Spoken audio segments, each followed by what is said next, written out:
Hey, good Monday morning. Monday morning, the last day in January. The last day in January, yeah. So February 1st begins tomorrow. And, we're another day closer to spring. And I know that's what people love to hear. But today I just want to talk about our world. We see what's happening over in Ukraine. We see what's happening over in the Middle East. We see what's happening with China and Korea. We see what's happening here in the United States and in our own backyards. And what's the answer? Well, I've been praying about this, thinking about this, and just looking at the world and reading the Bible and following what Paul says in 1 Corinthians 13, verse 8. He says, love never fails.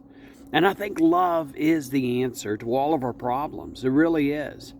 Now, Paul, I think, came to that conclusion even prior to becoming a follower of Jesus. Why do I say that? Well, when you read the book of Acts, when Stephen is the first martyr that we read about in the book of Acts, when Stephen is martyred, Saul is there. Of course, we know that's Paul. He was there, and people were laying their cloaks at the feet of Saul. So he listened to Stephen's testimony. He was in charge of persecuting and arresting Christians. He heard not only their testimony, he heard them preach and prophesy. He saw the spiritual gifts. But more importantly, I think he saw the faith. And he saw the example of these followers of Jesus. And I think that had a big influence on his life and on his writings. Stephen, when he was being martyred, what did he say? He echoed the words of Christ when he said, Father, forgive them, for they do not know what they do. Father, forgive them. A man who was being battered with rocks, a man who was being filled with so much anguish and pain, is crying out, Father, forgive them.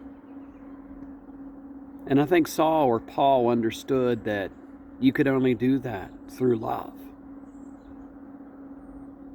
And that's the kind of love that we need in our world today, regardless of who we are, where we are.